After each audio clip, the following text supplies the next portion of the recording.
हमारे C++ की basic programme की सीरीज़ में ये हमारा प्रोग्राम नंबर 3 है। तो इस प्रोग्राम में हम देखने वाले हैं कि कैसे हम एरिया ऑफ ट्रायंगल को कैलकुलेट कर सकते हैं by using C++ programming language. तो सबसे पहले प्रोग्राम को स्टार्ट करने के लिए हमें अपनी हेडर फाइल्स को इंक्लूड कराना होगा। तो हेडर फाइल्स की अगर मैं बात करूँ तो इस प्रोग्राम में एरिया ऑफ ट्रायंगल को कैलकुलेट करने के लिए हमें iostream.h हेडर फाइल की ज़रूरत होगी।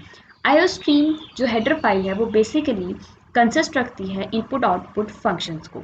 इनपुट आउटपुट ऑपरेशंस को परफॉर्म करने के लिए हमें iostream जो हेडर फाइल है उसको इंक्लूड कराना ज़रूरी होगा। तो हम यहाँ पे इंक्लूड कराएंगे अपनी हेडर फाइल को #include iostream.h।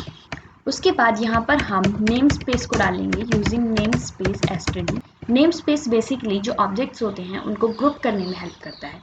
उसके बाद हम यहाँ पर अपना मेन फंक्शन जो है उसको डिक्लेयर करेंगे। मेन फंक्शन जो है एक बहुत ही इंपॉर्टेंट फंक्शन है जो कि यूज़ किया जाता है हर एक C++ प्रोग्राम में।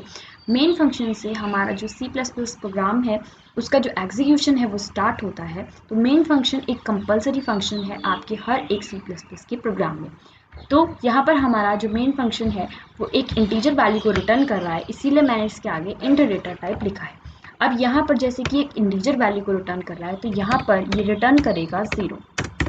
अब जो ये आप ब्लॉक दिख रहे हैं कर्ली ब्रेसेस का, इसको हम बोलते हैं मेन का ब्लॉक। तो इसके अंदर हम अपनी जितनी भी स्टेटमेंट्स हैं, एग्जीक्यूटेबल स्टेटमेंट्स हैं, वो सब इसके अंदर हम लिखेंगे। तो अब सबसे पहले हमें करना होगा वेरिएबल का डिक्लेरेशन। तो वेरिएबल का डिक्लेरेशन अगर करना है तो सबसे पहले हमें ये देखना होगा कि हमें कितने वेरिएबल्स चाहिए। तो जैसे कि प्रोग्राम है एरिया ऑफ ट्रायंगल का, हमारा जो एरिया होता है ट्रायंगल का वो होता है half into base into height. तो सबसे पहले हमें बेस पता होना चाहिए, हाइट पता होनी चाहिए। तो हमें दो वेरिएबल लगेंगे, एक बेस और एक हाइट के लिए। तो यहाँ पर मैं डिक्लेयर कर देती हूँ अपने दो वेरिएबल्स को फ्लोट डेटा टाइप के। एक हमारा हो गया बेस और एक हमारा हो जाएगा हाइट।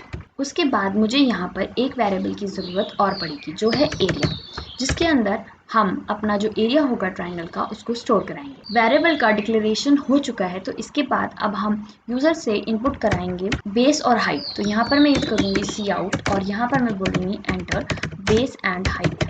उसके बाद हम इस स्टेटमेंट को क्लोज कर देंगे सेमीकोलन से। सेमीकोलन आपको हर एक स्टेटमेंट में ज़रूरी है लगाना। अगर आपको नहीं पता है कि क्यों ज़रूरी है तो आप बाकी जो स्टार्टिंग की वीडियोज़ हैं, स्टार्टिंग के जो प्रोग्राम हैं बेसिक, उन्हें आप देख सकते हैं। उसके बाद यहाँ पर हम यूज़ करेंगे सी इन की हेल्प से हम जो भी वैल्यू बेस और हाइट की यूज़र ने एंटर करी है उसको हम अपने वेरिएबल में स्टोर करा लेंगे जो कि है बेस और हाइट। अब यहाँ पर बेस और हाइट हमारे वेरिएबल में स्टोर हो चुका है तो अब हम यहाँ पे एरिया का फॉर्मूला लगाएंगे एरिया ऑफ ट्रायंगल का, जो कि होता है 0.5 मल्टीप्लाई बेस इंटू हाइट।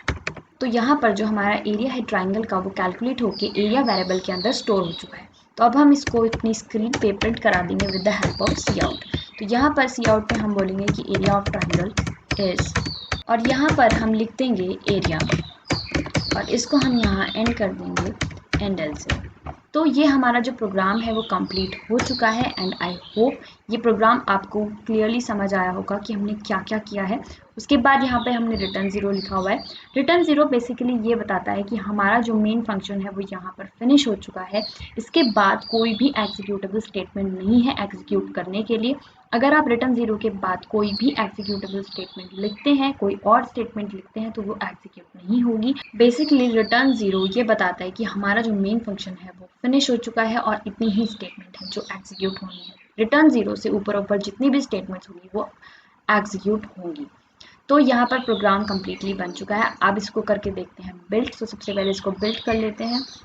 तो आप यहाँ पे देख सकते हैं नीचे हमें एक एरर दिखा रहा है। तो यहाँ पे एरर ये है, आप देख सकते हैं iostream.h नो सच फाइल और डायरेक्टरी बोल रहा है। तो हो सकता है मे बी कंपाइलर जो है वो सिर्फ iostream को एप्लीकेबल करता हो। तो यहाँ पर हम इसको दोबारा से बिल्ड करके देखते हैं। तो आप देख सकते हैं हमारा जो प्रोग्राम है वो अब कम्प्लीटली बिल्ड हो चुका है। यहाँ पे आप देख सकते हैं एरर 0 बता रहा है, वार्निंग भी 0 है, मतलब कि हमारा जो प्रोग्राम है वो बिल्कुल करेक्टली कंप्लीट बन चुका है। तो यहाँ पर आप जो कोड ब्लॉक्स है उसमें आप अगर यूज़ करेंगे iostream तो आपका एरर नहीं आएगा, iostream.h आपको यूज़ नहीं करना है।